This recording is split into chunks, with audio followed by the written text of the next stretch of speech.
The People's Business is made possible by our partners, Solar Dynamics, the most efficient energy systems.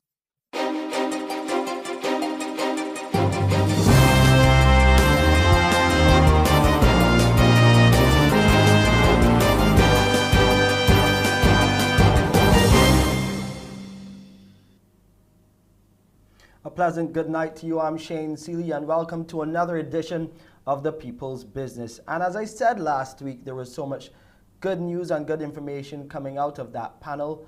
We have to do a part two. But we're changing up things a bit. We have some new guests in to talk about what is happening with tourism in the international market. So that's why we have with us tonight Eusi Skeete, the director of the Barbados Tourism Marketing Incorporated for the USA. We also have Peter Mears joining in. He is the BTMI director for Canada, and Corey Garrett, the director for the BTMI for Latin America and the Caribbean. So we have a full panel of gentlemen tonight. We'll be getting into it and telling you everything happening in those markets and how it's all shaping up for what could be an amazing winter tourist season. So buckle up. We'll be back in a moment to talk tourism right here on The People's Business.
Back with you here on The People's Business, and on Friday we got some really good news about the prospects for the winter tourist season, as I had a conversation with another director of the BTMI, this time in the UK. Her name, Cheryl Carter. And she spoke to me about the number of airlines that will be flying into Barbados over that period, starting November into December. One of them, one of our longtime partners, British Airways. Here's what she had to say about what BA and how BA will be operating coming into Barbados over the winter tourist season. This coming winter, they will be operating 12 flights into Barbados daily from Heathrow, 5 times a week from Gatwick, and within a week advised that they will be adding an additional 10 flights to Barbados between December 11 and January 9. Now that speaks volumes. In addition to the frequency, BA has also confirmed that they are operating a larger aircraft with so the planes that will be operating between London and Barbados will have a much larger club class. We'll be seeing 76 seats, and that speaks again to the level of demand and the fact that they're attracting a very premium customer to Barbados. Just the beginning, because joining BA will be Aer Lingus out of Manchester. Then there's KLM, which many of you would know. That's coming in 3 flights weekly, along with an inaugural Eurowings Discover flight. And out of the US, we have JetBlue and American Airlines to be flying in 3 times a day. And also added to that will be some new services out of Dallas and Newark. So we have Eusi Skeete here as well to talk a bit about these developments, because he's the man who's been on the ground trying to get some of these deals done to ensure that we do have a strong winter tourist season in and off 2021 and going into 2022. So Eusi, I want to start with you. Looking at the prospects for the winter tourist season and tourists coming in from the US, we see the numbers in terms of those flights that have been booked already. Talk to us about the work that you've been doing to ensure that this is a reality.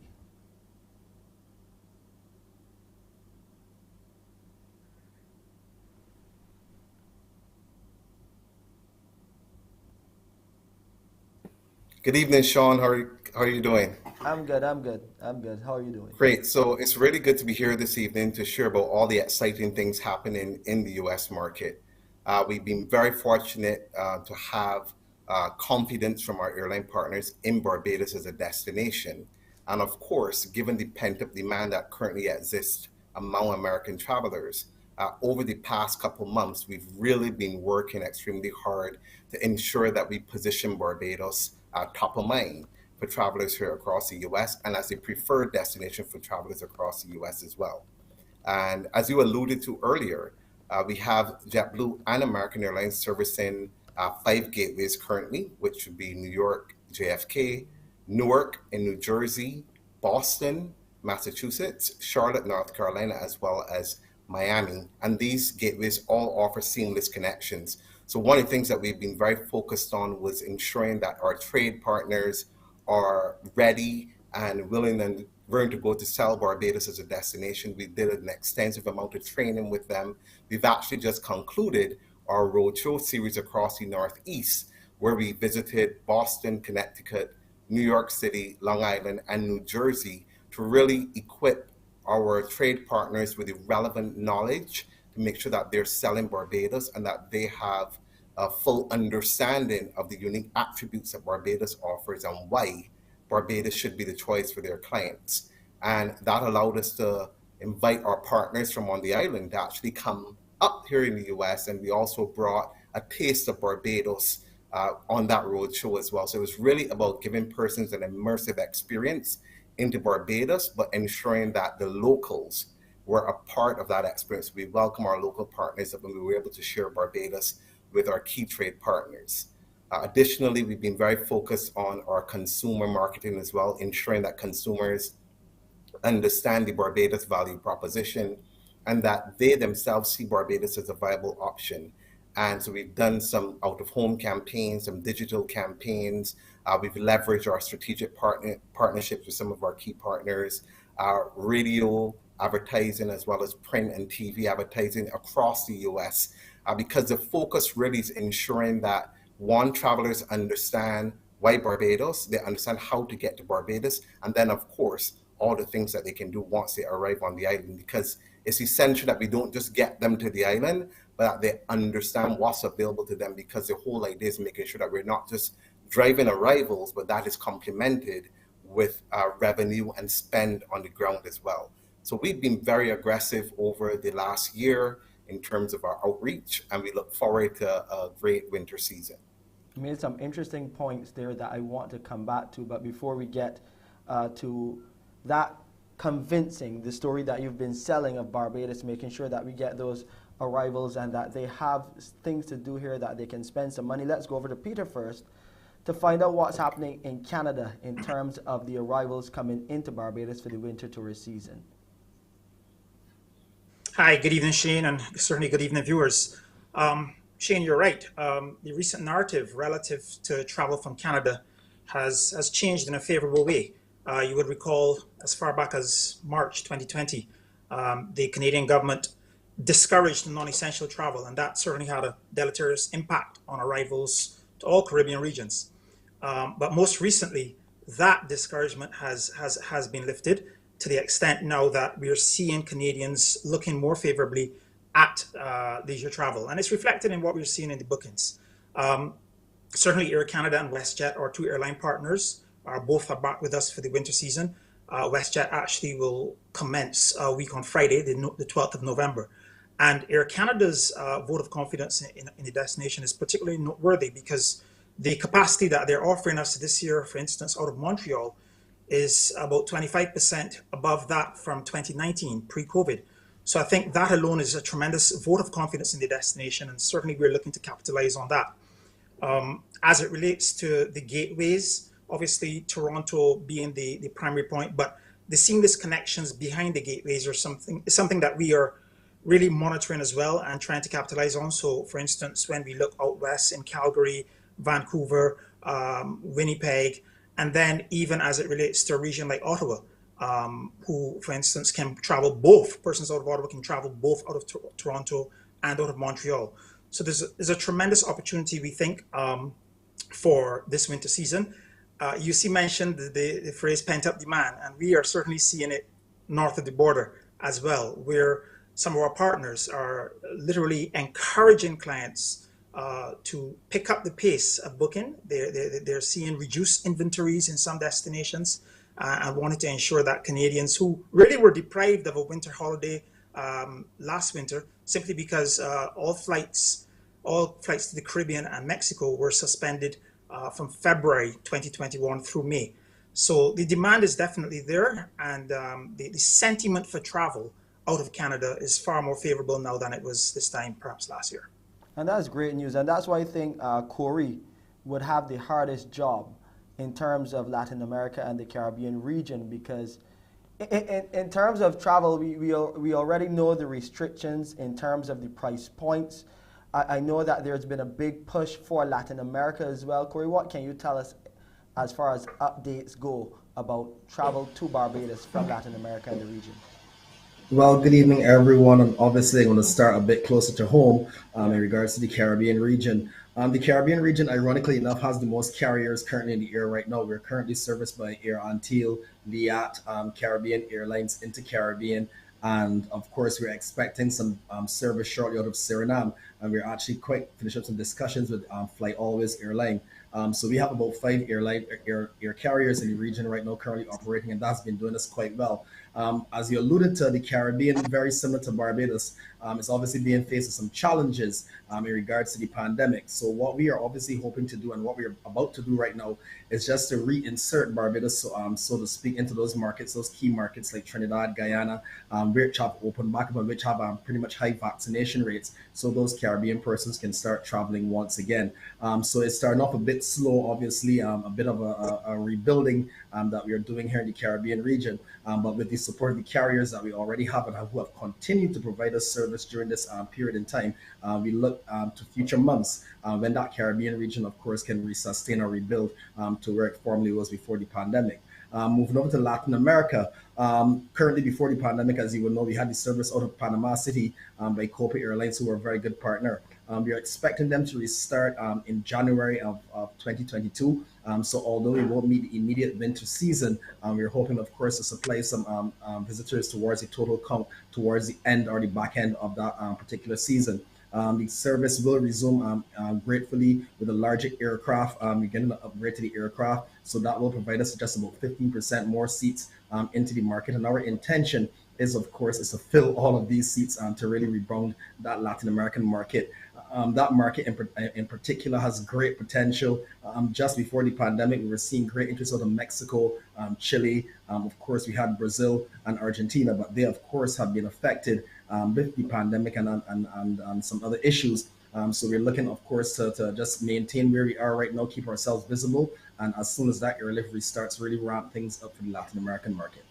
And that's why I mentioned it would be a tough sell for you, Corey, to try to get those visitors coming here knowing the challenges that they face in their own jurisdictions. We know Brazil has a tremendous number of COVID-19 cases. Argentina has been battling back. They've been trying to push the vaccine, and it hasn't been as successful as they would like. I mean, what can you do? What's the marketing plan to get destinations like these and their citizens to come here to Barbados? Well, I mean, it's part of the overall global strategy that we, of course, undertake in Latin America also. And I mean, Barbados is a safe destination. That's why we continue to promote Barbados as safe in its very particular assets and ways. What we continue to do in Latin America pretty much is basically a PR effort. We continue to fly the Barbados flag, keep persons aware. My team and myself, we participated in several webinars over the last coming seasons. I think we trained over 2,000 agents across like 14 countries in Latin America virtually. So although we cannot be in the market physically, we've been obviously using the tools of the digital realm to reach out. Additionally, what we have seen is that, of course, coming into the winter season, you've just seen, I think, in yesterday's or today's papers, the very heavy cruise season that we are expecting. We've seen lots of interest coming out of the Latin American market also for cruises. They have a very big cruise appetite. Aruba, the proxy that Barbados is usually placed against when we categorize ourselves in the airline section in Latin America. You see a lot of cruise business going into that, but we've seen tremendous cruise efforts or cruise interest coming out to the Latin American market. As far as Guatemala has reached out to us, and we've been doing the trainings. So persons in those markets are pretty much aware that Destination Barbados is here. We are open for business. As mentioned, obviously the cruise business is doing well, and we're looking to have a bumper season there. So obviously the supplemental lift that is needed or the way in will be provided. Hopefully, as I said, we'll be able to contribute directly to that by January. But alternatively, what we've also noticed about the Latin American market is the ability that they can fly through gateways such as Miami or even sometimes the French West Indies. So there is still a way that they can get here to Barbados. So it is just for us right now to maintain and keep the flags flying. The Destination Barbados is definitely 100% open for business, and of course that we're safe at this moment in time. Yeah, I want to hear a bit more about the ground game from all of you gentlemen tonight, especially you, Eusi, because you mentioned talking to those potential clients and, of course, those selling Barbados about the things that they can do here in Barbados, the attractions and all that we have to offer here on the ground. And all of that we have to offer here on the ground, for now, has to happen before 9 o'clock. So we'll talk a bit about that and how the curfew has been affecting that sales pitch right after this break.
On the People's Business tonight, we're talking terrorism with Eusi Skeete, the BTMI Director for the USA, Peter Mears, the BTMI Director for Canada, and Corey Garrett, he's the Director for the BTMI for Latin America and the Caribbean. And you can call us with your questions as well. Those numbers to call, 228-5562, 228-5563. You dial those numbers, and we'll take your calls and put your questions to our guests. Now, before we went to break, Eusi, I wanted to come to you. You spoke about having that ground game to sell Barbados. It's NFL season over in the U.S., so you know what I'm talking about. When you get down to the ground, you get in the trenches and really put in those hard yards. Harder even so with the 9 o'clock curfew. So, I mean, even like last night, and we've been out together very late in the night. Yes. That is not the reality right now. How do you sell Barbados like that, in that light, knowing that a lot of these people are coming from places that have opened up, have dropped mask-wearing mandates, and people are a lot freer to do what they want in those jurisdictions, and you're telling them to come to Barbados. It's one thing to wear a mask and follow the protocols, but to be in bed or to be home by 9, that's a really hard sell. How have you been doing it? Well, Shane, I believe that one of the things that I think everyone has recognized is that travel has changed globally. I mean, things are not the same as they used to be, and of course, adjustments have to be made. I think one of the benefits that we have as a destination is that there's so much to offer in terms of things to do for clients coming down to the island. So if they have an interest in aqua adventure, I mean, they have so many options there that's available to them during the day before that curfew. And of course, there are other options from the heritage side, from the culinary side.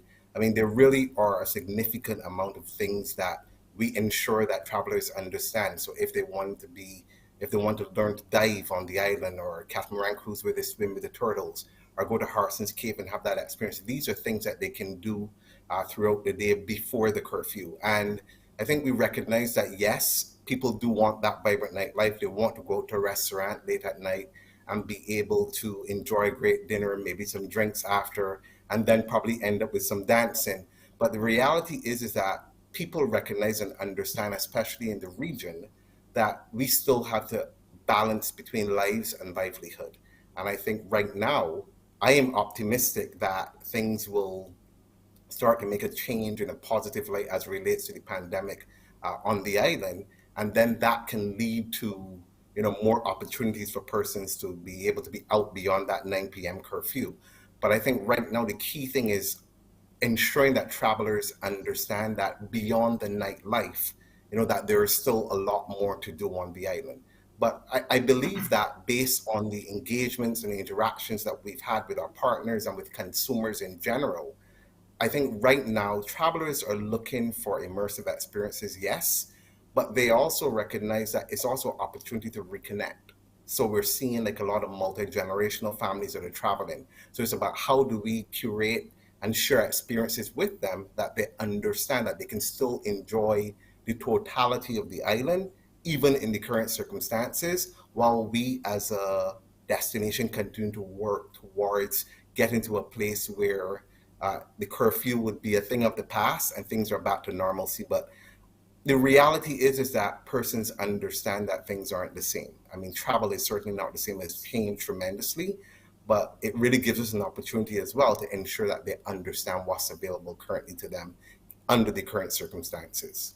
Some slight normalcy is returning with the news that we got recently, and we'll get into that. Yes. And I want to get some feedback from Peter as well about what he's hearing, the feedback from the Canadian visitor. But we do have a caller. Good night, caller. Give us your good question. night. Hello, good night.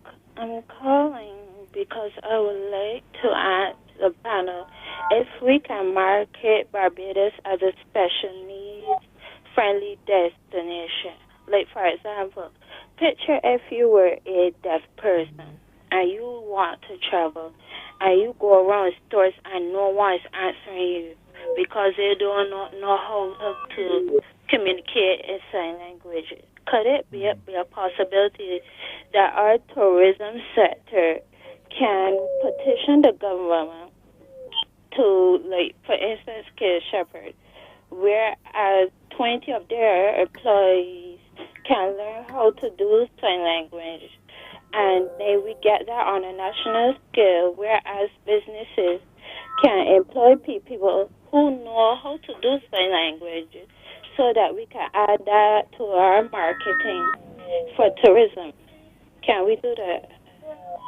Thank you, caller, for your question. So, can we do that? Can we market Barbados as a special needs destination where those visitors with special needs would feel comfortable as they enjoy Barbados?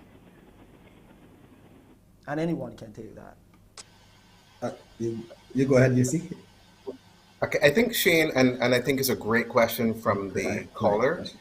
We've actually in the past worked with Fully Accessible Barbados to ensure that we are targeting persons with special needs. And I think she's made a great point about how we can continue to develop locally, that when persons do come to the island with special needs, that we have the facilities and that we are ready and willing to welcome them and make sure that they still have an enjoyable experience on the island. So I think there is an opportunity there for us to be able to tap into persons with disabilities. Yes, we have to continue to enhance what we're doing on the ground to make sure that persons are ready for their arrival. But I believe that there is a significant opportunity, and I can speak specifically for here in the US market, where there are persons who have disabilities who are still engaging in travel, who still want to come and have enjoyable experiences. And we certainly have not left them out from our marketing thrust, and ensuring that they understand that there are things available for them.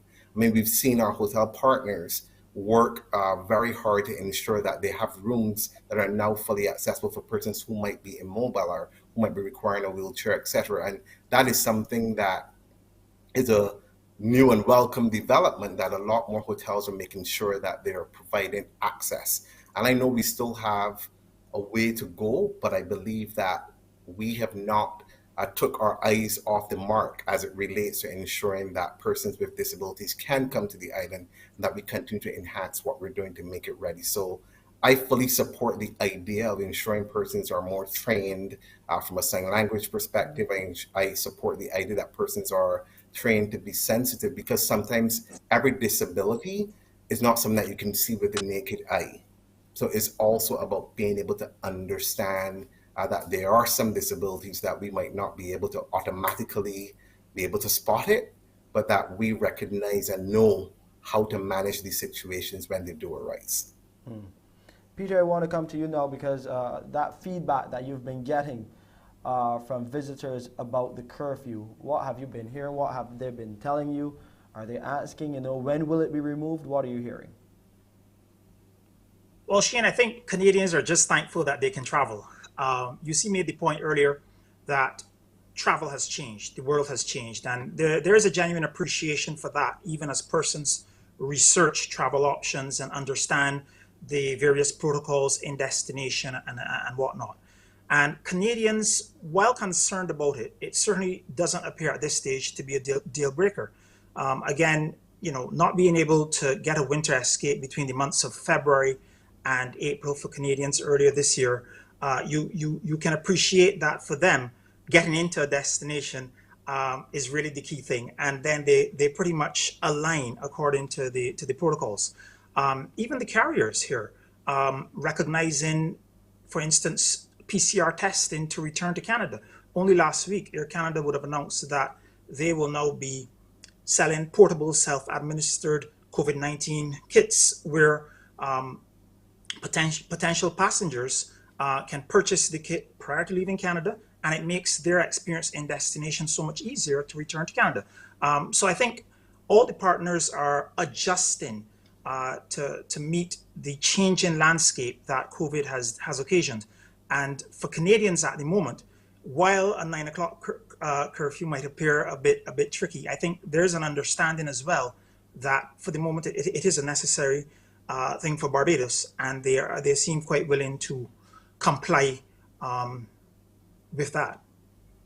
So there's the curfew, and then there are the cases that we've been seeing.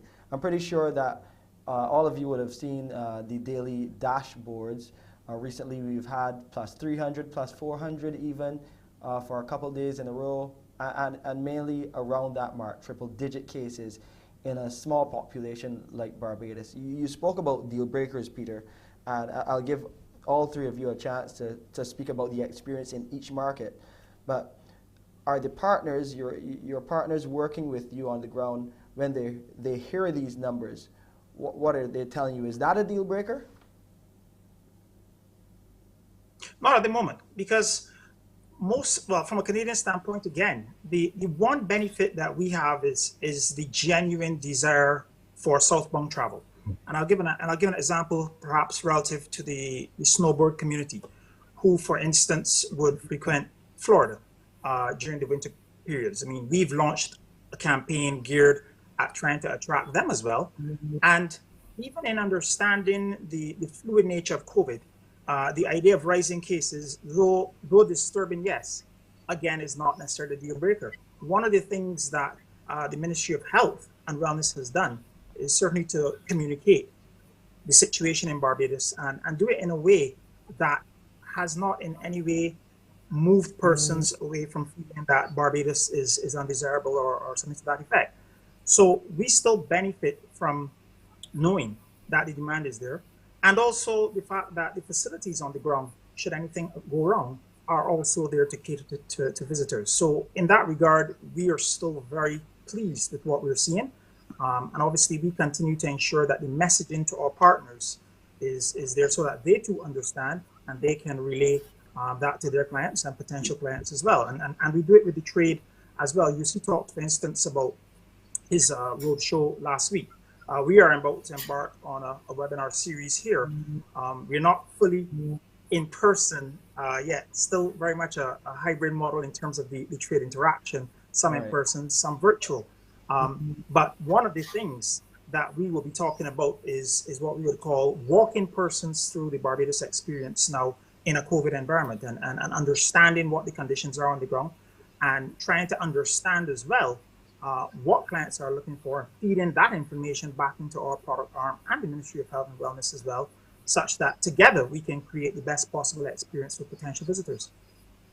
Can you paint a picture of what that would look like as you try to walk these visitors, potential visitors, through a COVID-19 experience or a COVID-19 climate that we currently live in right here in Barbados? How do you take them through that journey? Well, I think Eusi touched on it earlier. The idea of getting the balance right between lives and livelihoods is critical. So that's important. The importance of tourism to Barbados is known, but also the fact that the psychology of today's traveler takes into account that perhaps what they would have experienced 2 to 3 to 5 years ago, they might not necessarily be able to live that out in its entirety. So that's one advantage, where persons are already of the opinion, or at least are aware that things are different. So to perhaps revisit the idea of a curfew, Corey would tell you, for instance, that Brazilian visitors would tend to eat later at night, perhaps maybe than Canadians. So making an adjustment in that regard based off of the scenario on the ground. Simple things like that. Eusi mentioned multi-generational families. The fact that multi-generational families now are buying excursions in totality and using that as their bubble so that they still have the experience. So the adjustments are being made where persons can still enjoy the island in fullness, but they do it in a way that is compliant with our protocols, but also gives them a cushion of comfort relative to their own safety. Well, Eusi and Corey, want you to get in on that as well, how you've been talking through potential visitors to Barbados about the situation that we face in terms of that COVID climate. And of course, Eusi would have handled the curfew, so I'll give Corey an opportunity to deal with that as well when we come back after this break.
We're talking tourism on the People's Business with the directors of the BTMI in the US, in Canada, and for Latin America and the Caribbean. And we do have another caller on the line with a question.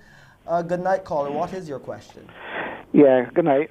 I'm glad to be on the program. Just want to make a comment here, first of all, in reference to the statement made by the earlier caller about the special language for people who are hearing impaired, which I thought was a fantastic idea. But I would like to ask a question in reference to other languages like Spanish, French, German. How strong are we in Barbados, especially those who work in the tourism sector, with reference to being able to deal with people from overseas who can speak these other languages? How strong are we in that area? Thank you, caller. And I know the main challenge would be out of Latin America. Luckily for us, Canada, the US, and the UK, they speak English. However, when you're coming from Latin America, you have a number of languages, Portuguese, Spanish, and then some of the French islands in the region as well. How are we doing on that front, Corey?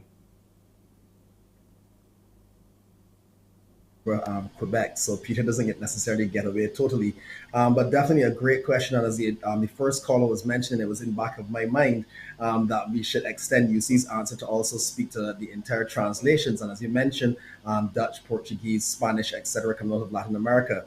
What we have been trying to do, obviously, is work and facilitate ourselves through our missions in Brazil, in Argentina, in Panama, etc., to really find dialogue or create the dialogue there where we can see a transition of persons, maybe in the industry and the trade, coming over in future years. Although it is not something that is currently on the cards, I think we still stand on very good ground in terms, especially in providing the resources locally who are trained, especially in Spanish and Portuguese. I rely on quite a few of them actually when we have boots on the ground.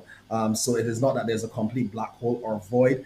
Personally, of course, I would like to see it ramped up a bit more in terms of the facilities that we have in regards to the translations and persons who can have the dialogue back and forth. But we are adequately serviced right now, I would most definitely say, in regards to that. So it is always towards the future. Where can we go? I have one or two programs that my team is working on in terms of building up that type of resource capabilities via the trade.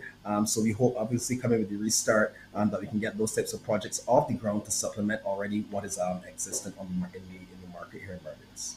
And it would be good to expand such a program to some of those local players as well involved in the tourism industry, so that that communication barrier could be bridged. We do have another caller, though. Good night, caller. What is your question? Hi. Good night to the esteemed panel. Good night to Corey and others. My question is, I want to know how do you feel about inter-island travel? I mean, for the tourists, especially. That has been on the wharf sometime now with ferries between islands and traveling between islands.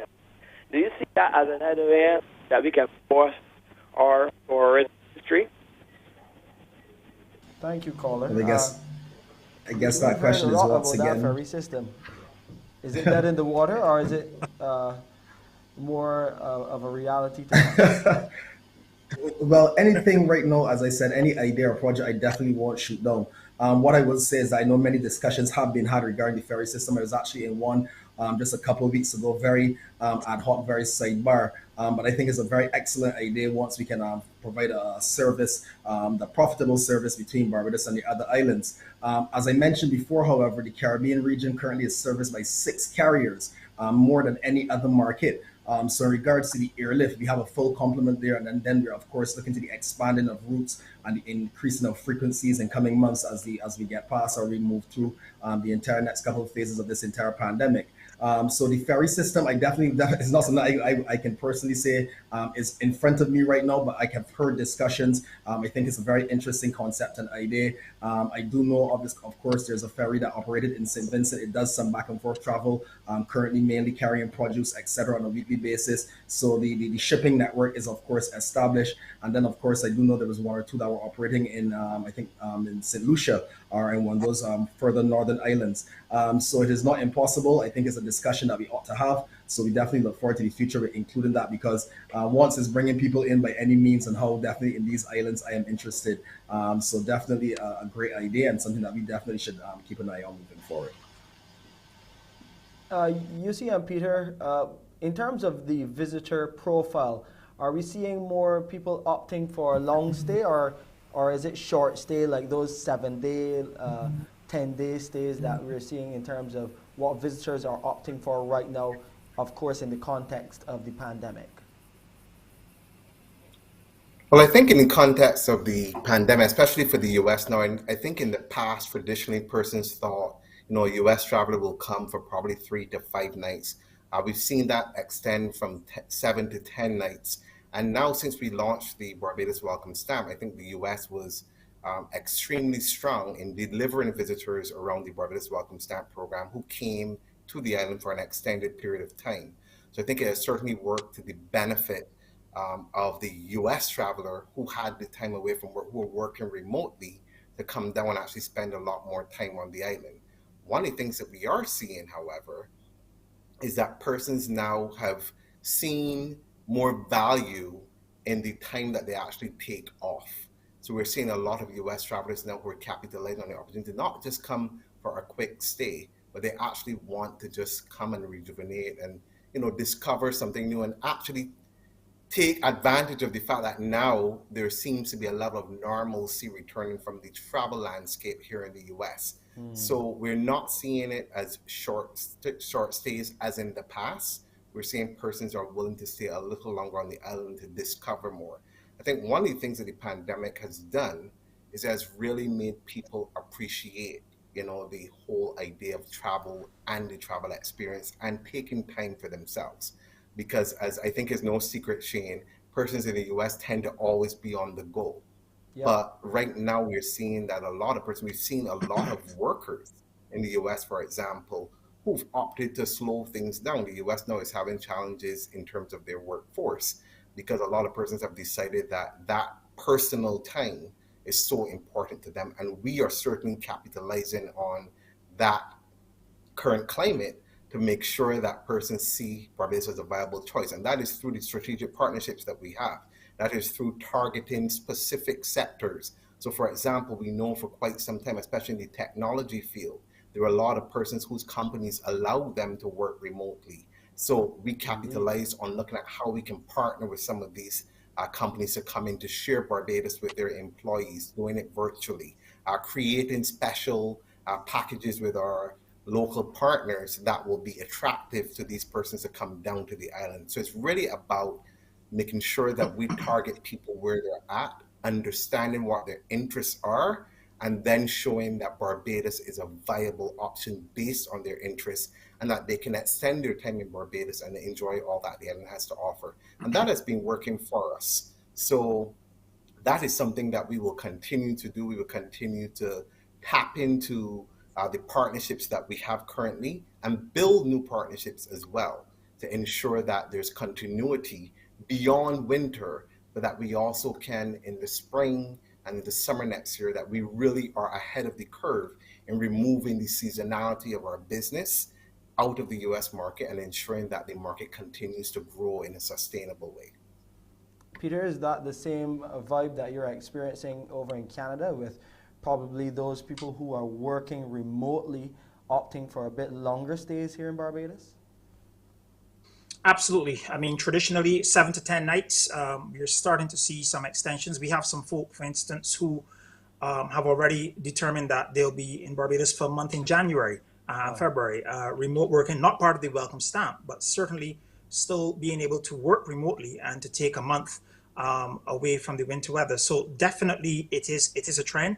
Eusi made the point about persons, the whole idea of reconnecting and valuing the vacation time and trying to ensure that the burnout factor doesn't necessarily take hold. And that is reflective as well in some of the early bookings that we are seeing. Even some of the tour operator partners who traditionally would perhaps put a package together for 7 nights. You're seeing some instances now of 2 weeks where they too recognize that because of the pent-up demand and because of the fact that persons want to explore destinations for a longer period of time, they can package these things now for a longer period of time. So definitely it's a trend that we're noticing. And of course, the beautiful thing about that is the economic benefit that brings to the destination.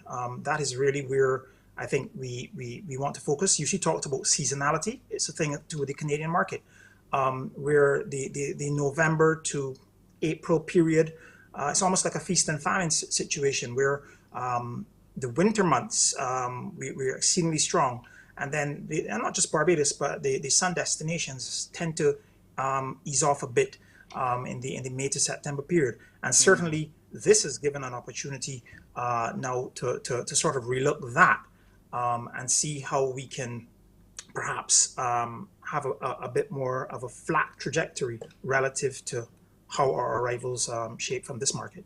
It's something that our tourism players have been working on here for quite a while, pre-pandemic, but we've seemed not to got it just right yet. So hopefully coming out of the pandemic, we can go to that all season, all year round tourist destination attraction, making Barbados that place to be. We do have another caller though on the line. Caller, what is your question?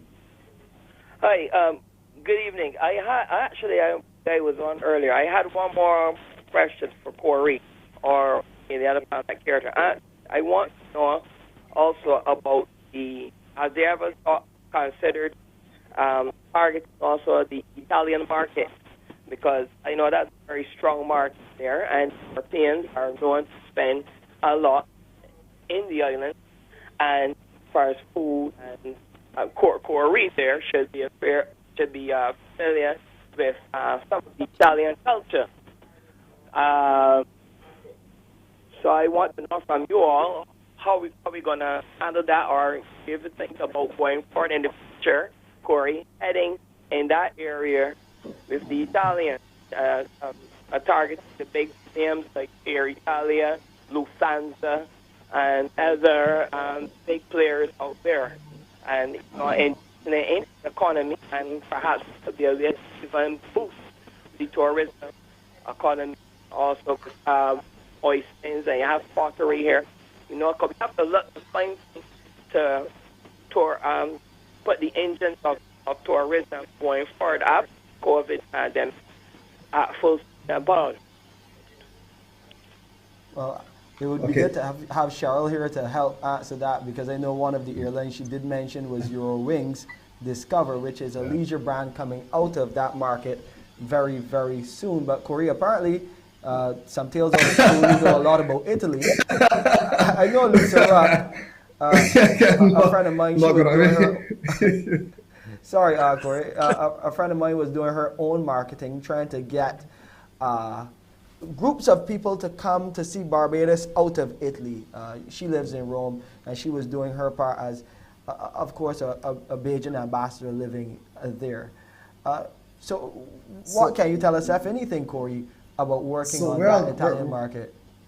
So where I'll jump in there and of course let Peter and Eusi chime in is that you see three of us on screen, but there are actually five of us in total. So we have another very capable colleague, Miss Anita Nightingale, who is actually based in Brussels, and part of Anita's portfolio is of course taking care of that entire European Italian market.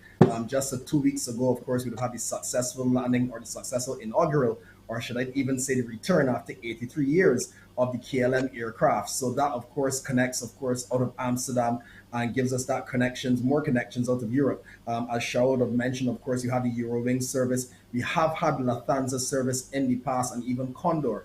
So with Anita and her team based in Brussels, and they travel even as far as Russia, believe it or not, in their exploits, they are of course tapping into the European market, the Belgian market, and all of those Eastern European states, etc., on a day-by-day basis. And of course, with the airlift now, Sunwings, KLM, and the others to come, we are of course looking forward to that Italian traffic, plus many more, that German traffic, of course, coming into Barbados during the next coming seasons. So we have a team very much adequately based in that part of the region also.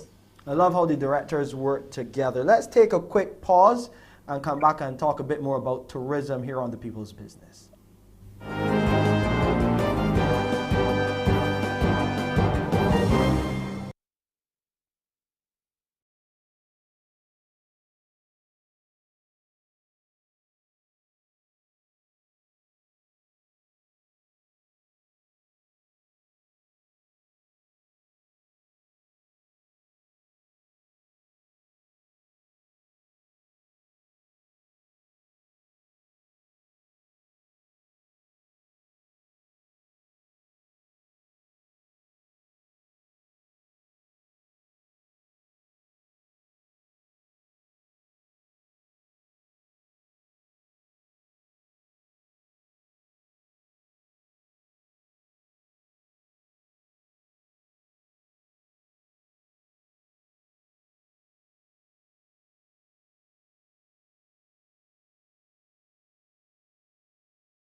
We're talking tourism tonight here on The People's Business, getting into the markets, the US, Canada, Latin America, and the region to find out what is happening there. And the books are looking strong. The bookings are looking strong as well, and airlines will be flying in their numbers. However, we want to find out too about possible cancellations, because that can happen.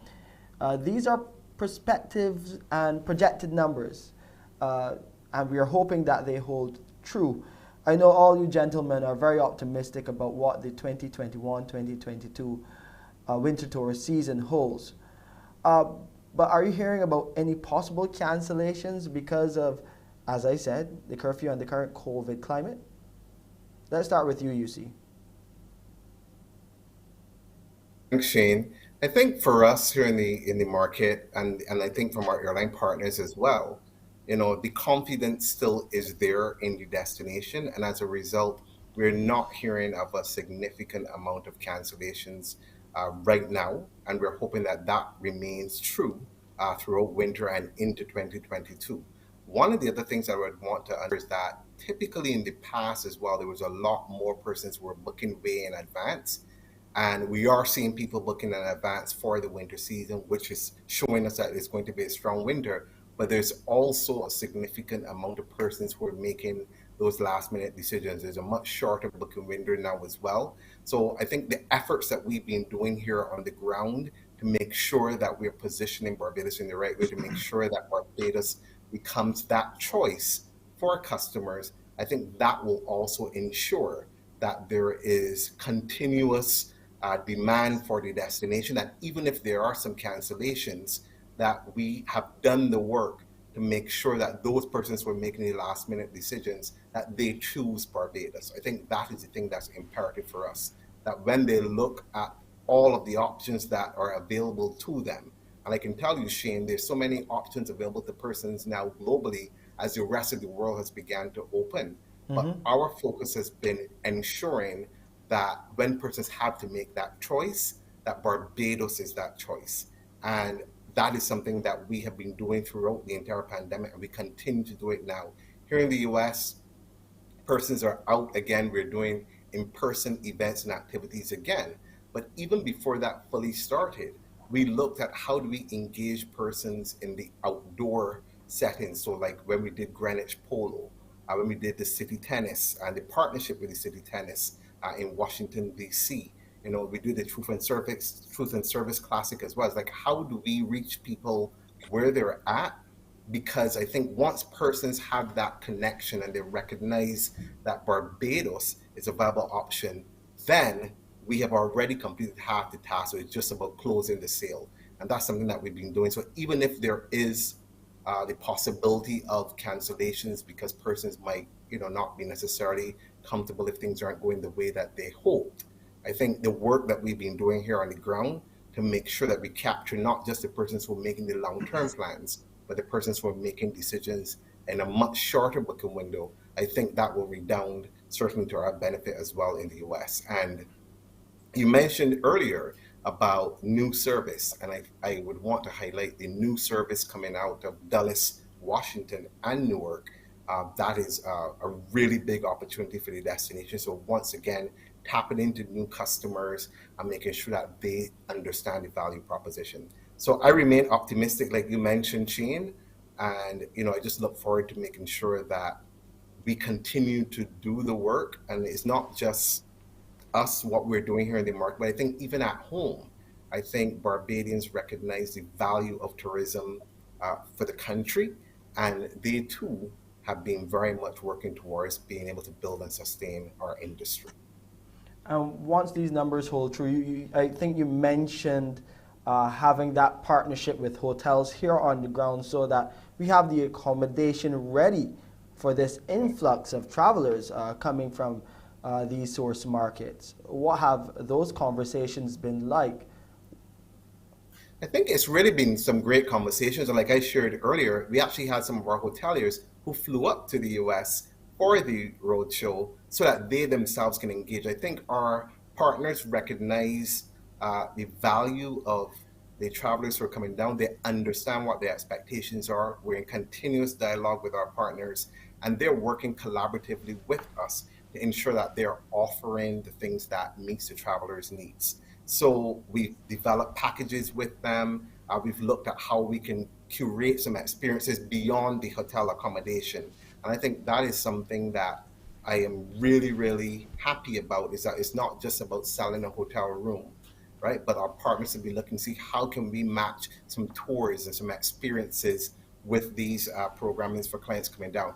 How can we leverage the expertise of the incredible chefs that work not just across the restaurants on the island, but also within the hotel restaurants as well? How can we get them to come in and do culinary classes and, go out fishing and probably come back and then cook what they've caught? I mean, they've really been very creative in looking at how we can enhance the existing offerings on the ground to make sure that travelers, when they come, they have multiple options, but that they also have immersive experiences. Because all that we sell in Barbados, I still think that the best asset remains our people. So it's been integral in our promotions here across the US that we make sure that our people are at the forefront of what we're doing, and that has certainly been working for us. Yeah, we have long promoted our people as our best asset for the Tourism Barbados brand, but many of those travelers coming in, Eusi and Peter and Corey, most of those travelers are vaccinated. And as we spoke last week about this whole situation, especially with Roseanne, the visitors are asking questions as they get in the taxis and make their way to their hotel. They're asking even the taxi drivers and tourism players, and I'm pretty sure that they will be asking when they get to their hotels, are you as a worker vaccinated? We are still having that problem. I know the Crane is doing a good job with vaccinating most of its staff, but this is another selling point that could be a hard sell, I should say. So Peter, for you, in terms of talking to these potential clients, what do you tell them as we still struggle to get enough workers in the hotel sector vaccinated? Or you could tell me what you're hearing as well. Well, I think Shane, it's a work in progress. A little story about Canada.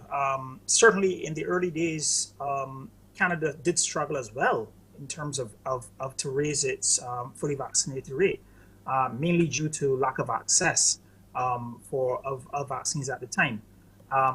Two things have happened. We've gone in excess of 70% fully vaccinated, and Air Canada and WestJet have recently announced that to travel on the aircraft, you must be fully vaccinated. So the narrative has been quite clear in terms of what they expect Canadians to do from this end. And if you want to travel by air, by train, or by vessel in Canada, through whatnot, you must be fully vaccinated. But we certainly cannot be accused of having not pushed the narrative in terms of the need for fully vaccinated persons and what it means to the sector as well. And I think that is an ongoing job for us, I should say, not so much challenge, but we've got to maintain the messaging, recognizing that it is something that today's traveler is mindful of. Again, not necessarily a deal breaker, but certainly ever conscious of the fact that they do believe that destinations that they are considering visiting, once they are showing pleasing rates of vaccinated workers and by extension the wider population, it works to our advantage. And I think that narrative has certainly been ongoing and continues in different ways. But certainly as it relates to inbound visitors from Canada, you pretty much are assured that most of them will be fully vaccinated. And that also aligns well when you consider our existing protocols as well, because certainly more favorable in terms of incoming visitors who are fully vaccinated, who can get into their vacation in a quicker way. And Corey, I know for those destinations that you manage coming here to Barbados, a lot of those territories are having the same struggles that we are having here to get more people vaccinated. I'm thinking for the traveler, it's clear to see that it would be easier to come in and get into your vacation a whole lot quicker if you're vaccinated. Yeah, I mean, you are correct. I mean, we're seeing countries in the Caribbean region still under 20%, Jamaica, St. Lucia, St. Vincent. So obviously, as we restart or rebuild the market, that is one of the challenges that we're facing. But just along with Peter, what we rely on, of course, is the narrative, and the narrative that's taken us here thus far, and of course, the protocols. Not to mention, of course, I mean, the simple expense or the simple possible headache to go through, obviously, if you're unvaccinated. Leaving that, of course, up to choice, then it just makes sense. And as I said, the narrative that the BTMI has worked with and what we've seen and worked with the protocols supports it. And we just look forward to when those markets, of course, come online or come on stream to a level that encourages more travel. As I said, the carriers are there. We're still seeing people utilizing. I mean, of course, I think maybe about 2 months ago, we would have tested the entire bubble. It didn't work out at that point in time. But obviously, with the new protocol, as Peter also mentioned, it's kind of an incentive for persons to travel. So there are persons in those markets who would have who meet that status quo. So we're of course looking forward to them picking up the travel, and as those numbers rise, seeing more persons coming into the market. Okay, we'll take a break here. Those numbers to call again for those of you who want to get in your questions for our panel: 228-5562, 228-5563, as we talk tourism right here on The People's Business.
Back to talk a bit more about tourism with our guests tonight. Of course, directors at the Barbados Tourism Marketing Inc. We have Director Corey Garrett, Eusi Skeete, and Peter Mears spending some time with us. When you look at this recent adjustment to the protocols for those visitors entering Barbados, those vaccinated visitors entering Barbados, it would appear on the surface that basically the target market is the vaccinated visitor. You see?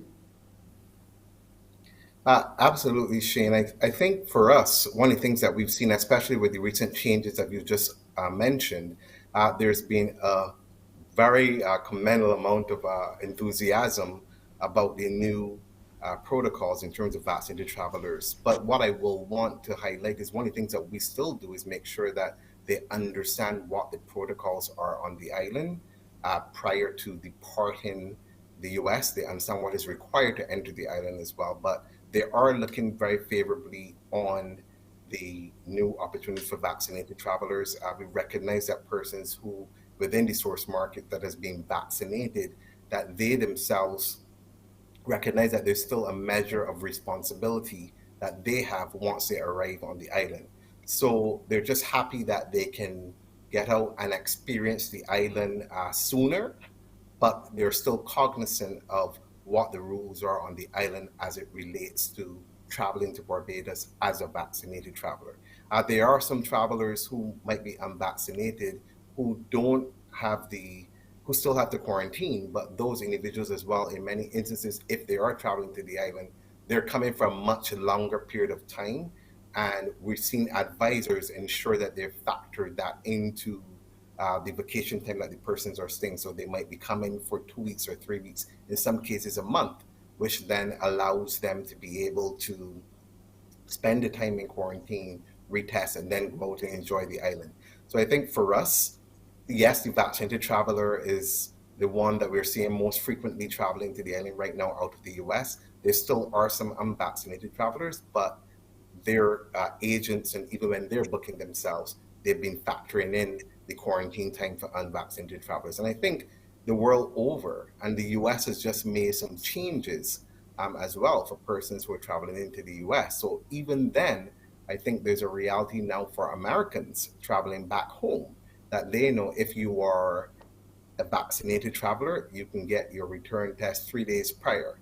If you're an unvaccinated American, then you're required to test 24 hours before arriving back into the US. So even the US has made it a little bit more difficult for unvaccinated travelers who are coming back home. So the reality is that we are cognizant of the continuous changes that will happen, but we also recognize that it's important that persons understand what to expect and what is expected of them when they travel to Barbados. From what Peter would have told us, out of Canada, it's like a no-brainer. You have to be vaccinated to travel, period. So all of the travelers coming from Canada will be vaccinated. Absolutely. I mean, the government here, Air Canada and WestJet, they've pretty much made the decision for us in that regard. And what has also happened, Eusi talked about inbound protocols returning to the US, well, similarly returning to Canada. Fully vaccinated persons versus those who are not fully vaccinated, the protocols differ significantly. One of the challenges that we faced in the early stages was a 14-day quarantine, which was seen as a deterrent to travel. And that has since been lifted, 14-day quarantine for anyone who traveled internationally. That's been lifted, but now fully vaccinated persons, Canadians returning, or fully vaccinated non-nationals, they pretty much, once they have the standard PCR test, that suffices.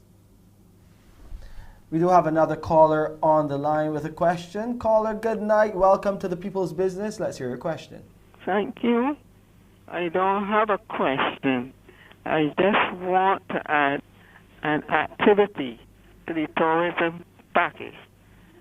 A sandcastle building competition with a prize. Sandcastle building competition with a prize. That's an interesting one. And it's a day event, so we will beat the curfew with that for sure. I want to know, though, what would success look like from your individual markets, looking at the prospects going into 2022.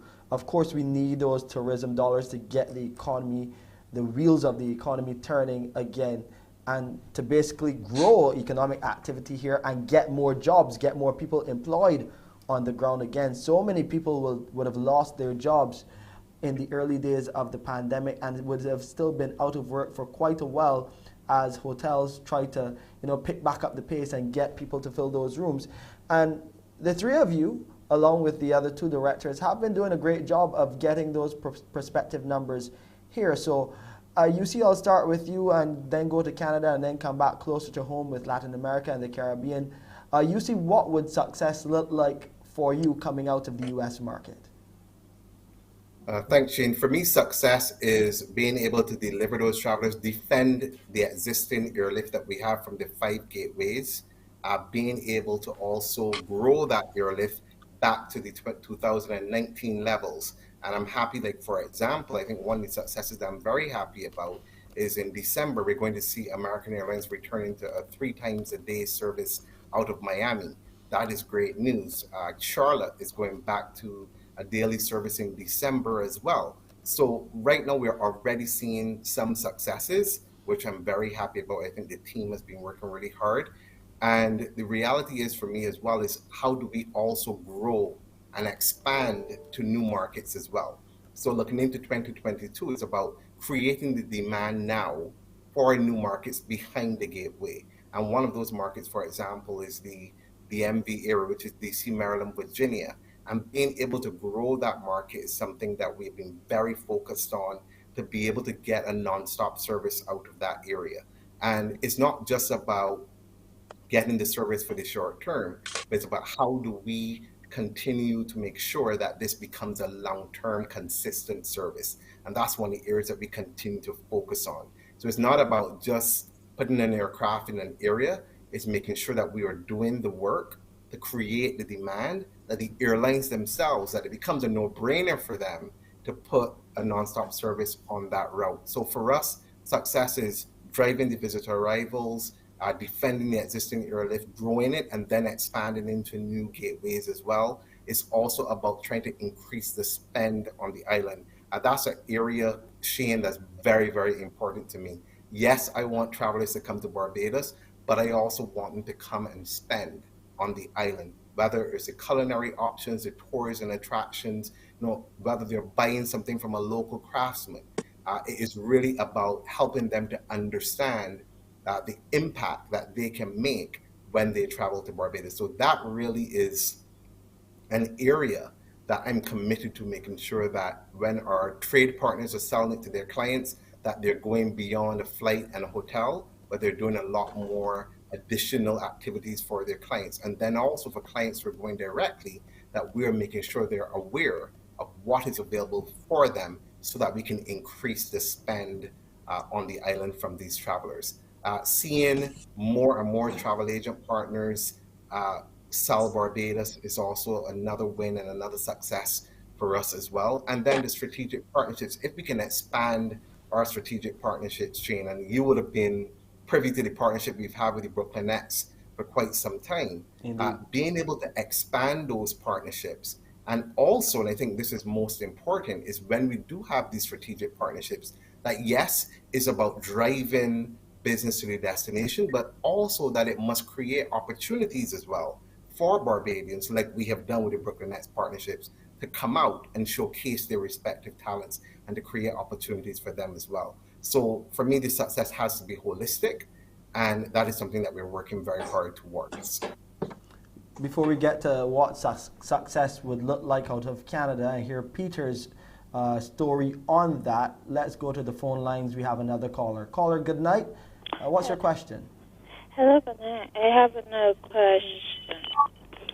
Can we do more? Can we market Barbados for tertiary education? Sorry, I'm hearing myself. All right, okay, Yeah, let me don't focus on the TV, just listen to the phone line. Right, and, sorry. Yeah. Can we market Barbados for tertiary education students? Like, for example, if you could come to Barbados and identify, like, for instance, a new plant, a new flora, a new fauna, so that whereas they could get the notoriety that could start them on their career, and we more as an island can learn about species that we do not know or that we have. Another thing too, as well as a psychology student, we don't really have statistics on our island, but if we could get students to come here and identify stuff so that they could get the notoriety that they need while we get information simultaneously. Tertiary level education, well, travel re-education, and that's something that we've been doing a lot with Ross University. I know the UWI also has an exchange program as well. Most of those that want to do that type of tertiary level education would come out of your market, Eusi, and Canada as well. Yes, and what we've seen is that there have been a lot of articulation agreements between University of West Indies and some US-based colleges here.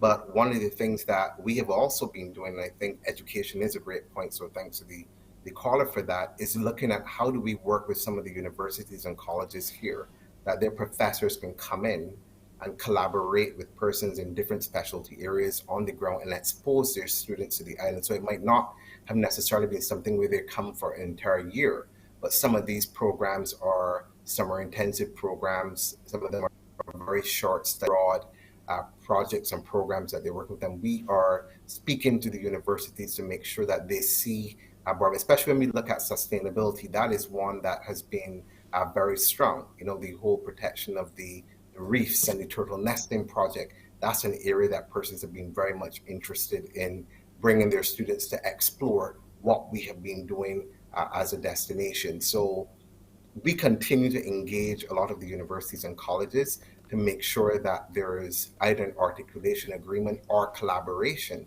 between some of the educational institutions on the island, as well as experts in different areas on the island, that their students can be exposed to the way that, as a destination, we have been able to tackle some very serious issues. Corey, I know a lot of the students in the region have been doing their online, doing it virtual, but are we going to see a return of some of those students coming back to Barbados sometime soon? What are you hearing? So the coin for it, of course, is EFL. I was just waiting for Eusi to tidy it up before, but one of our moving objectives, of course, is English as a foreign language.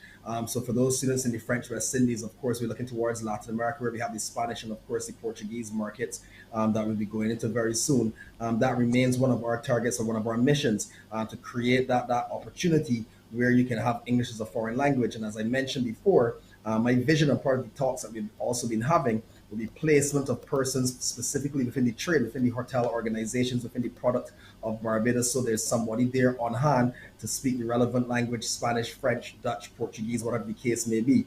So EFL, or English as a foreign language, is definitely something in Latin America and the Caribbean that we work with on a day-to-day basis in terms of encouraging those types of opportunities. To take it even a bit further, as to what the caller was saying, and I know Peter and you said going to smile, but she touched several different very key points. And one of the things that we are doing that we need to highlight also is that we're looking at those very particular niches inside of Barbados, those things that make Barbados extremely unique. So across all of the global directors, across all of the global BTMI and all the teams here locally on the ground, we're looking at things that make Barbados unique or have made Barbados unique in the past. So we talk about the romance or how Barbados is perceived as a romance destination, some place where you want to come and get married. We talk about the rum. We talk about the culinary aspect that you see would have touched on before. We talk about the sport and the different types of sport. We talk even about the luxury sport that's available in Barbados. We talk about the halal tourism, or the tourism, of course, that speaks to those persons of Indian descent, etc. So there are like, I think maybe 12 or so different niches that we are all focused on. We have various working committees, which are also tied into some private sector persons sitting on those committees that operate in the BTMI, that look at those really key niches, those 12 or so niches that we have that we can really strive and get some marketing awareness out of. So that complements the entire holistic idea, moving from education to medicinal tourism, something that's one of those niches also that we're focusing on. So the caller, of course, touched, as I said, on many different points, but very key points to show that the tourism marketers here at the BTMI are really studying every single angle, every single unique thing about Destination Barbados, that we can sell this destination to the globe.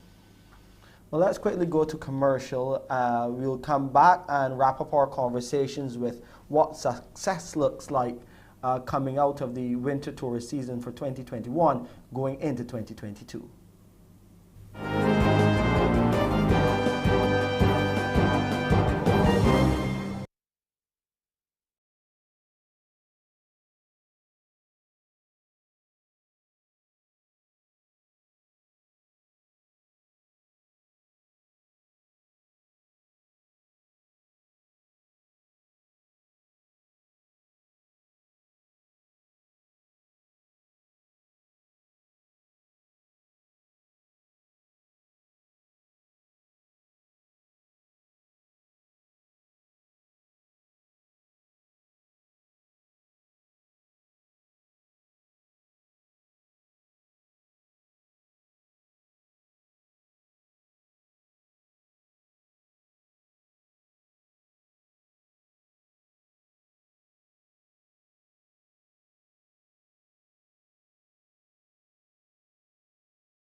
As we wrap up the People's Business tonight, we're going to focus on success stories. What would success look like for the winter tourist season 2021 to 2022?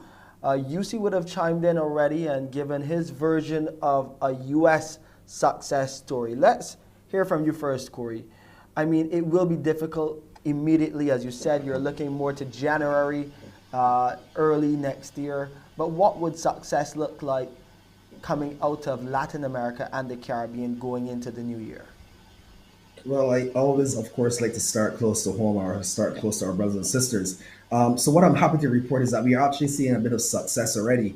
And as what I've mentioned, we just are about to start what we call our Caribbean Rebuilding Plan, which is a very strongly PR marketed plan. Just in 2019, some folks will recall we started to launch a campaign called Isle Away. So we kind of reconstructed or deconstructed the plan and adapted it for this current time being. It's going to be a digital 360 plan that we're going to deploy across the Caribbean markets. But just last month, I think we're in November now, well, we're still in October, we have a current promotion that's running with Caribbean Airlines. And that was kind of like a pilot program, I would say, and that the airline tossed out there. And we're seeing good success of one of our key source markets, Trinidad, already. And if that's any indication as to what the Caribbean has in store for us, pretty much like the other markets, that revenge travel is built up. Persons are looking for things to do. The contacts in Trinidad, the contacts in St. Vincent, Grenada, St. Lucia are all talking about towards the end of the year, Old Year's Night, New Year's kind of anticipation for travel. So once they continue to do what is required to enter Barbados, of course, and we maintain where we are, we also look forward to the numbers of the Caribbean coming back close to where they were for 2019. We certainly do have the airlift in terms of the carriers, and the carriers, of course, are enhancing the routes. We just had Air Antille earlier this week announced 2 new routes. They'll be flying to Antigua as of December the 6th. So definitely the aircraft and the planes are there. We just need to fill in with the people, and we're very confident that the marketing message or the marketing program that we'll take forward will touch every person. As I mentioned, it's digital, so it's quite nimble, it's quite fluid, if that's the word that we're using nowadays. And then we're hoping, of course, to reap great success. One of the things that we're also doing are that we are working towards our success. We're reaching out to the Caribbean-based travel agents and starting to work with them via our Barbados Elite Club program. We're finding ways that we can incentivize them to encourage persons to travel to Barbados. So we're definitely deepening those trade relationships outside of Barbados and looking forward to the successes that will come in the new year. Latin America, once again, as I mentioned, January we start with Copa Airlines. Definitely looking to bump those numbers fully back up to where they were pre-pandemic, and we were seeing 70% load factors coming out of the market just before the entire shutdown. So we maintain public relations presence, the continued narrative that Barbados is a destination that's safe and is open right now. We know, of course, what the Latin Americans are looking for. Mentioned earlier, of course, the seasonality of Barbados, and what is key to note about the Latin American market is, of course, the fact that their winter is our summer. So where Barbados traditionally has a trough period, the Latin American market stands to fill that void. So definitely, even though we're starting later than the other markets, being January, we'll be pushing hard towards those summer months to help fill the void here on the ground in Barbados during the summer season.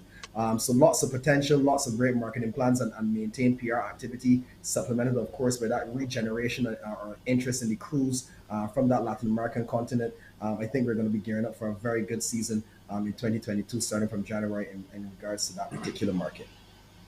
Peter, finally over to you. Success coming out of the Canadian market. Paint that picture. I would say certainly if we are able to successfully defend the existing winter capacity, sober reflection on the situation with the airlines would allow us to see that the fact that Air Canada and WestJet have returned is something that we should be happy about, and we certainly need to capitalize on that. So definitely the ability to maintain the Air Canada out of Toronto and WestJet, starting with 2 weekly flights, but moving to 4 by Christmas, and to see that through. But out of Montreal, the fact that we have this increased capacity, I think it would be a good thing if we could not just see Montreal as a seasonal route, but even if we can somehow look towards a weekly flight in the summer period, I think that would be good. The scenario of Montreal in terms of connectivity, Atlantic Canada offers a wonderful opportunity there. And in looking at migration movements provincially here in Canada, a lot of persons have actually left Toronto and moved to Atlantic Canada. Cheaper housing. At the time, Atlantic Canada was managing the pandemic a lot better. So we actually think that some of our core audience is actually now resident in Atlantic Canada. So perhaps even from a connectivity standpoint, if we can have year-round service out of Montreal, that would help us to ensure that the accessibility factor for that element of our client base is there.